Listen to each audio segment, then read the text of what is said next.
What's going on, guys? Welcome back. FantasyTeamAdvisors.com, bringing home the bacon MLB DFS video. It is Monday. It is April 12th, and we are back. Hopefully, you guys had a great weekend. I'm still trying to get over this cold, trying to get over the loss of my voice.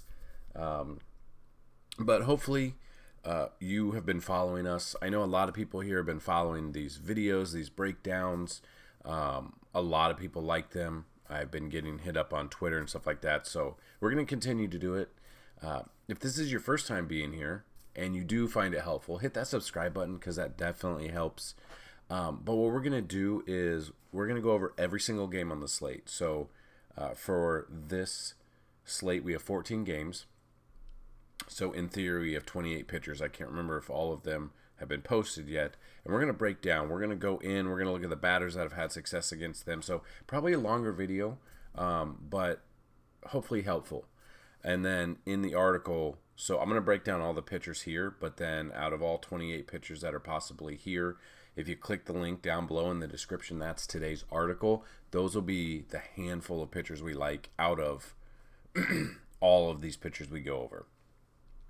So the analysis and breakdown is going to be in this video, but if you want to see the ones we like the most, click the link down below. Also, we'll have BVP there as well, and some weather. We do have some weather concerns on this slate.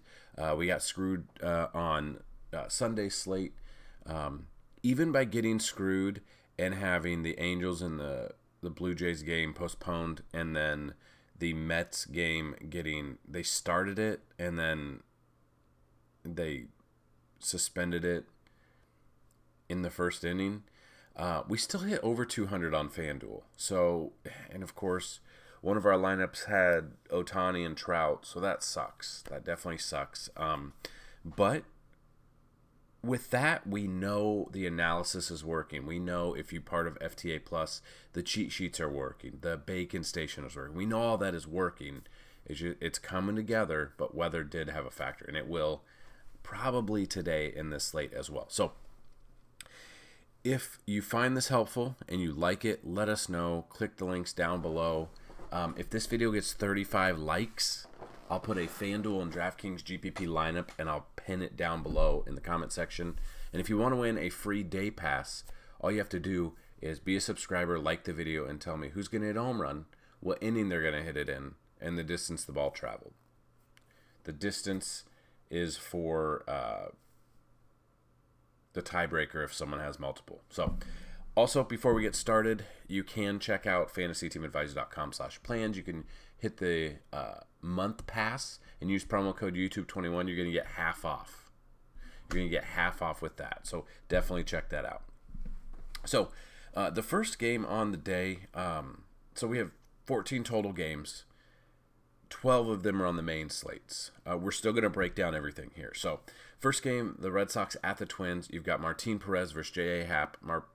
Perez, 89 plate appearances against him, a 263 batting average, whereas we see J.A. Happ is the one. He's the one that you don't know what you're going to get.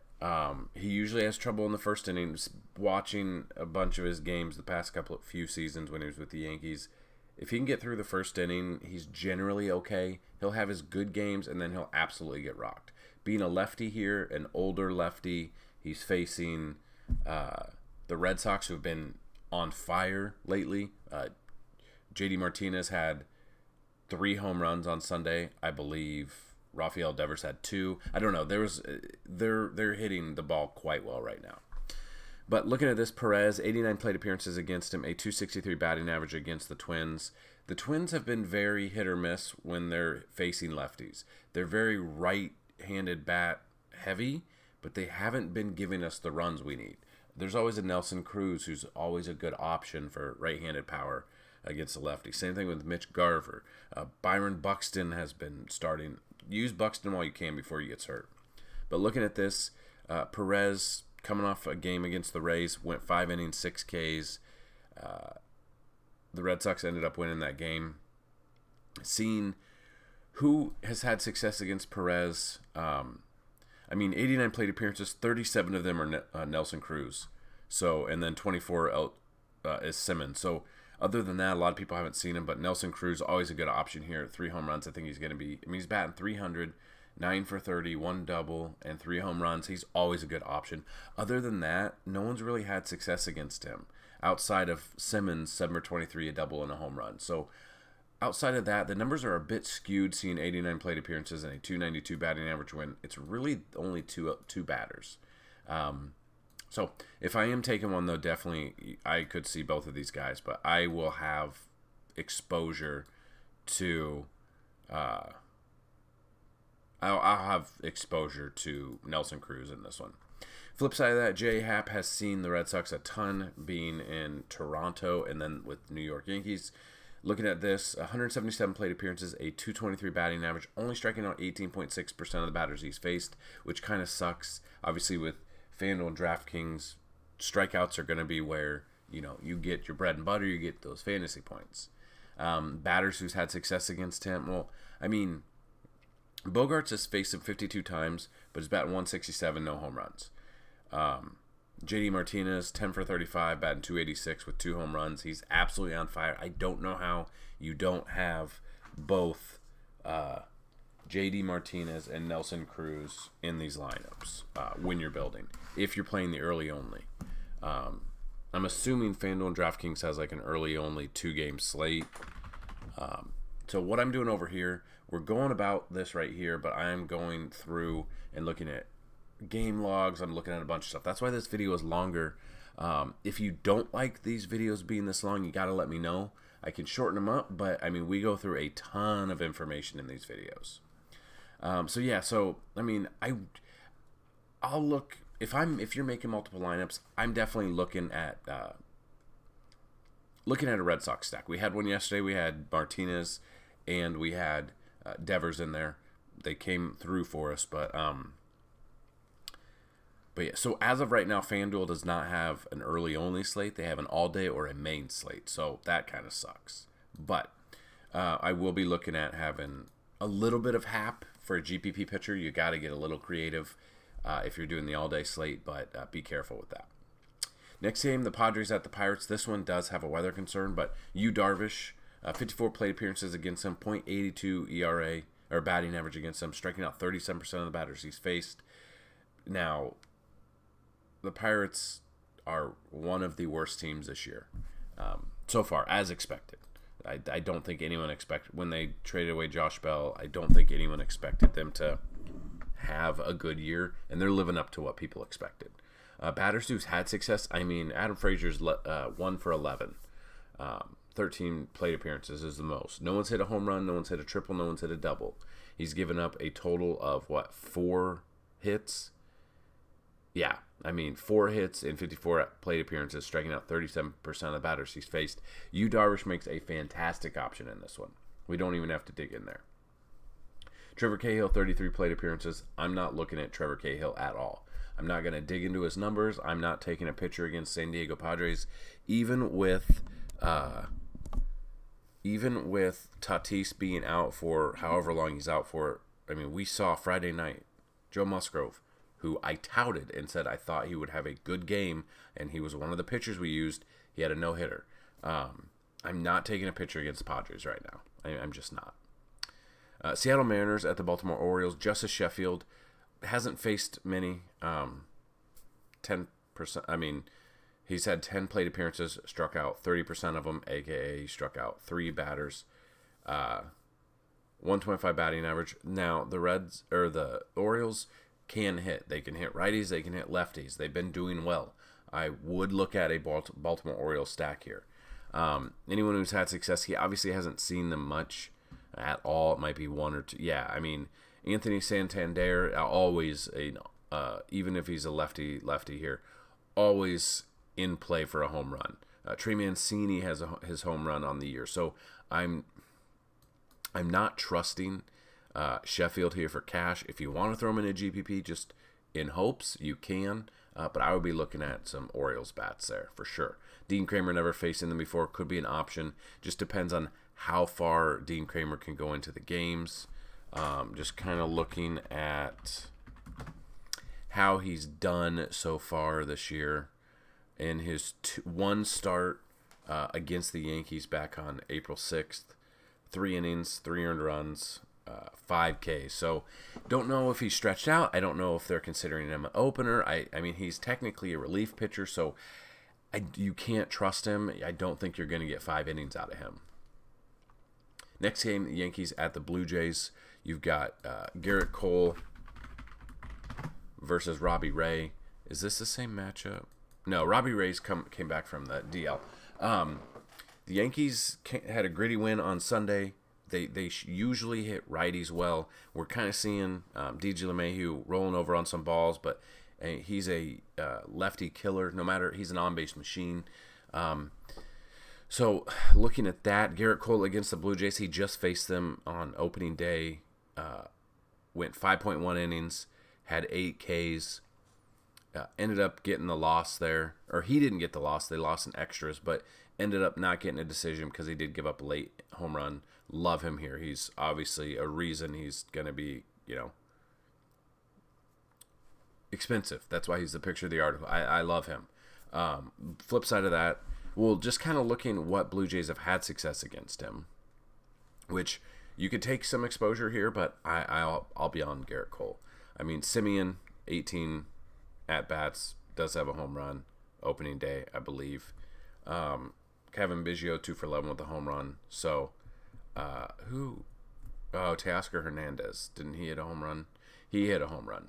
But I believe Teoscar Hernandez is on the COVID list right now.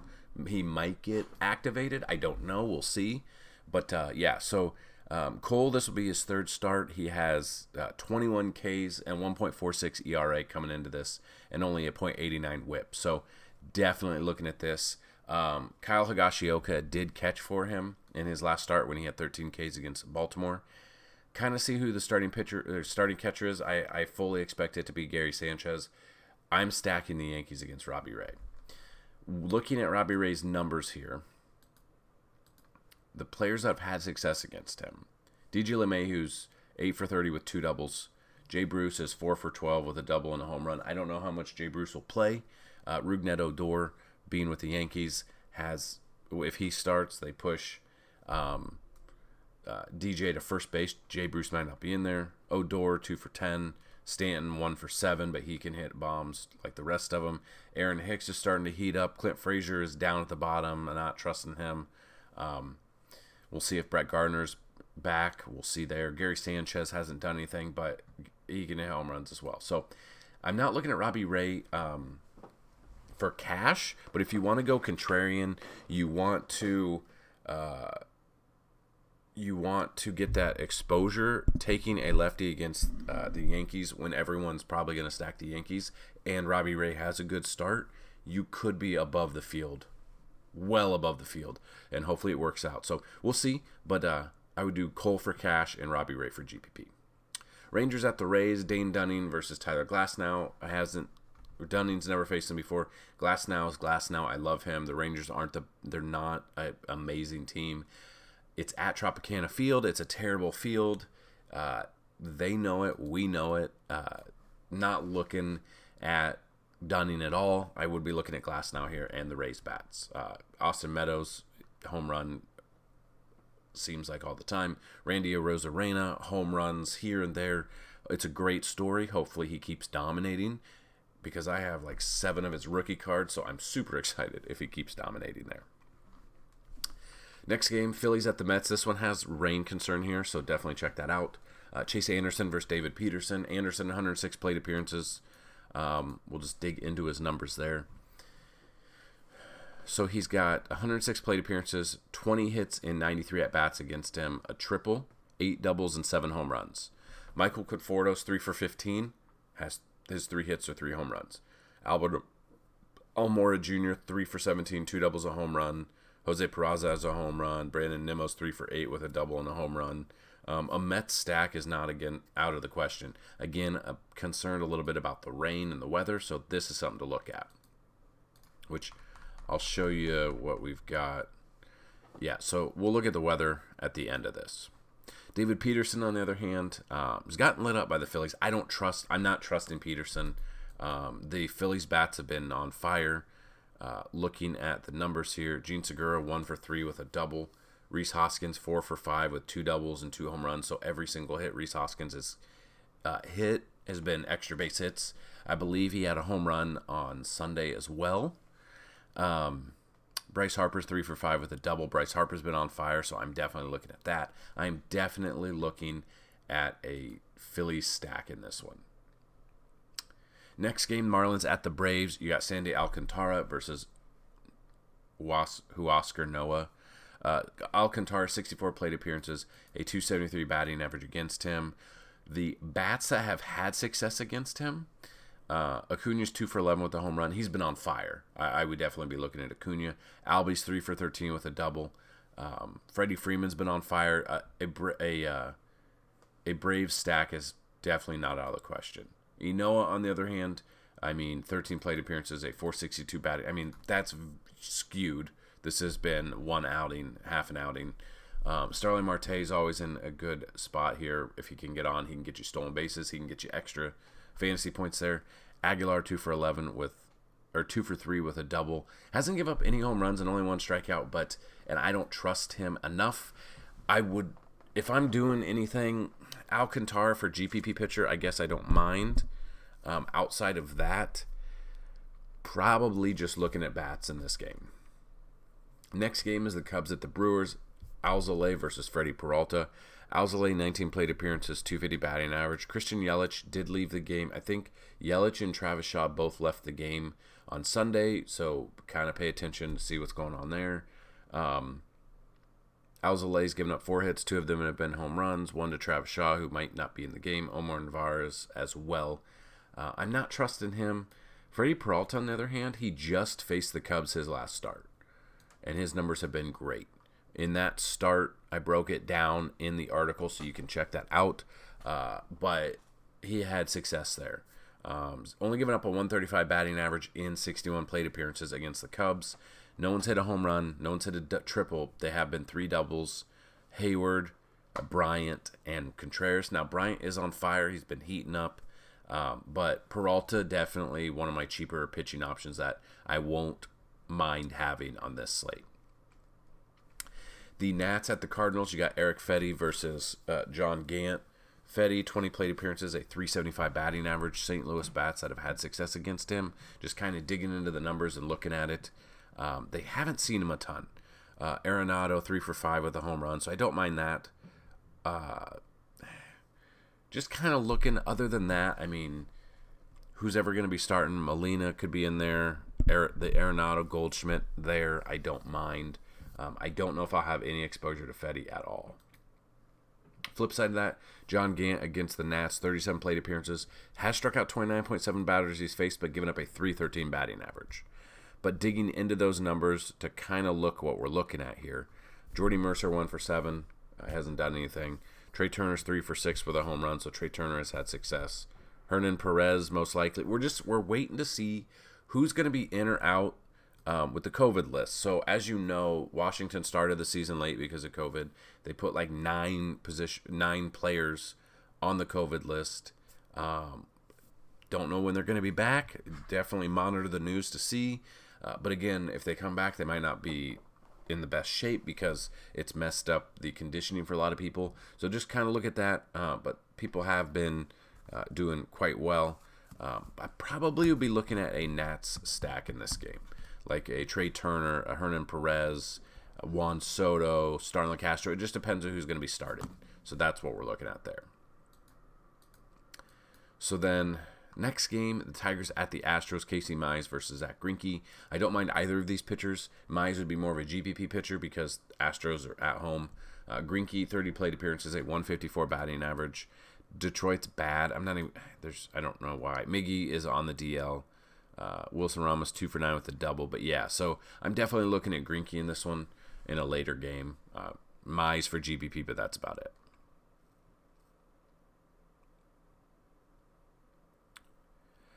The next game, Angels at the Royals. You've got Alex Cobb versus Brady Singer. Cobb, 76 plate appearances against him, a 243 batting average, 19.7. It's in Kauffman, so it is a pitcher's park. So I really like Cobb in this one. And the Royals are still, they're not all that. Andrew Benintendi has seen Cobb the most at 24 plate appearances because they both were in the AL East when Cobb was with Baltimore. 5 for 24, 2 doubles. That's it. Carlos Santana, 4 for 18 with 2 doubles. Salvi Perez, 5 for 15. So they've had numbers, but no one's hit a home run, or one person's hit a home run. Whit Merrifield, and he's always in store for a play. I don't mind him. Alex Cobb, I'll have some exposure to. There will be, but the lineup side I don't have him in will, spread out some of these KC batters. So Benintendi, Carlos Santana, Salvi Perez always seems to make our cheat sheet and does pretty well. Whit Merrifield is really coming on strong. He's, I believe, both second base and outfield eligible, so definitely like the eligibility that we're given now on FanDuel as well as DraftKings. We've got the next game is the Indians at the White Sox. I can't remember. Is there weather concern here? No weather concern in this one. But we got Tristan McKenzie versus Carlos Rondon. Kind of looking at what McKenzie did in his last start. His last start came a week ago on Monday against the Royals. 3.2 innings, 4 walks, 5 Ks, 1 earned run. They ended up losing that game. 3.2 innings is not good. I don't know if we can expect out of him. So he is a wild card there. And a lot of them are going to be that way because it's early in the season, and now we've got Rodon, who he's coming off surgeries. I don't know. I don't think he pitched at all last year. Against Seattle, his last start, last Monday, 5 innings. He had 9 Ks and only 2 hits. That was Seattle. Cleveland's still not the best. I mean, Rodon, he is in a good spot. I think he'll go under-owned when we have, Garrett Cole on there, Zach Greinke on there. So he could be in a great spot here. SP2 on DraftKings. SP1, obviously, on FanDuel. GBP, I don't mind. Could be sneakier than you might think. Oakland at the Diamondbacks here. We've got Chris Bassett versus Madison Bumgarner. So kind of looking, I just wanted to look at this. Diamondbacks have been hitting. Lefties, righties, it doesn't matter. And Chris Bassett has been hit to a tune of 306. Bumgarner, I don't know what to make of him. He's got great numbers against the A's, 84 plate appearances, a 195 batting average. This will be his 3rd start of the season. His first start against San Diego, at San Diego. 4 innings, pitched, 6 earned runs, 6 Ks. His last start last Wednesday in Colorado, so the numbers are going to be skewed a little bit. He went 5 innings, had 5 earned runs, 4 Ks. He's got an 11 ERA with only 10 Ks and a 2.22 whip. That ATV accident of his really derailed his career. Obviously he's a stud. He's got all these World Series rings. We know this. The problem is he's getting hit really, really hard. He's given up a total of 11 earned runs this season so far. I fully expect the A's can handle him as well. It probably won't have any exposure to these pitchers. Probably looking at bats there. The bats I'm looking at, just depending who's going to be in the game, will be heavily righties for Oakland. Depending who's starting, Jed Lowry's had success a little bit, 5 for 22. That's 227 though. Matt Chapman, Steven Piscotty, home run there. Elvis Andrus has a home run. Mark Canha has a home run. It really just depends who's going to be in this lineup. I don't know if I'll have any exposure to Bumgarner at all. I don't think you want. I think you'll just be wasting your money. Then the final game on the slate, Wade Miley versus Aaron Sanchez. Miley, his numbers here, 141 plate appearances, only 18.4 K percentage, and a 300 batting average. Problem is, his numbers are different. This is disgusting. The way the elbow looks, it's gross. Sorry. But looking at his previous game log from last week against the Pirates, it's the Pirates, so even though he was against Pirates, I don't think I had any exposure to him, which sucks because he went 6 innings, had 6 Ks, 2 hits, and only 1 walk. Got the W, got the points, the fantasy points for the W. His numbers look bad at 301, but I love him here. And San Francisco, Oracle Park, whatever you want to call it.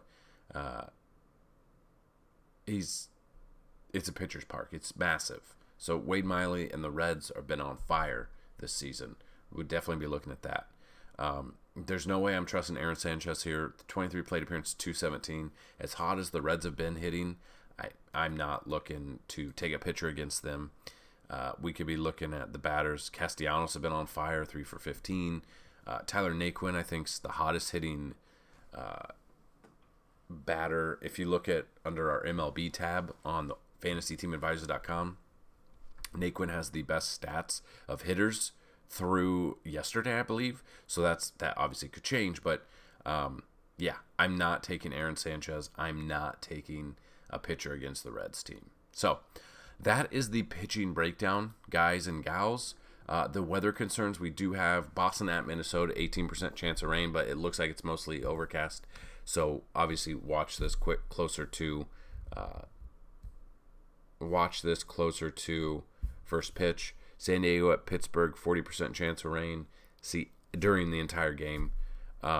Seattle at Baltimore, 42% chance of rain. And Philly at the Mets, 70% chance of light rain pretty much all day through the game and even after the game. So there's a lot of rain in the forecast for games, but we can take advantage of it with the other games that don't have any weather concerns. And hopefully we bring home the bacon with you guys. So if you found this helpful, let me know down below. Again, if you want to win all the contests, all the stuff we've got going on, I mentioned at the beginning of the video, go back and listen to it.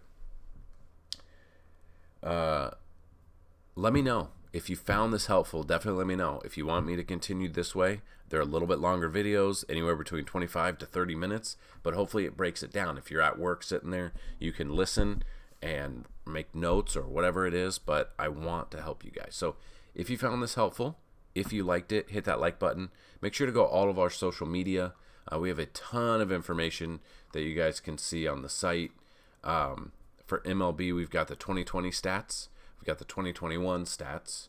The daily BVP is updated every morning. Our Bacon Station is updated. Our cheat sheet is there, and our lineups are there as well. FTA Plus or fantasyteamadvisor.com/plans. We have a day pass. So the day pass is $1.99. It gets you access to any sport that is daily. So that would give you access to our MLB and NBA. With PGA, MMA, and NASCAR being once a week, you'd have to get the week pass for that. Same thing with NFL when we had that before. So hopefully you guys had fun. Hopefully you had a great Masters, whether or not you watched it, whether or not you had DFS lineups, let me know. You can click the links down below in the description of this video. Our Discord is there. You can join that. You can ask around. People will try to help you. If you have questions about lineups, if you want us to rate your lineups, if you have questions between two players, let me know. Let us know. We'll try to answer it for you in all the categories and sports pages over on our Discord. So that's what I've got in this video, guys. Good luck on this slate, and let's bring home some bacon. Peace.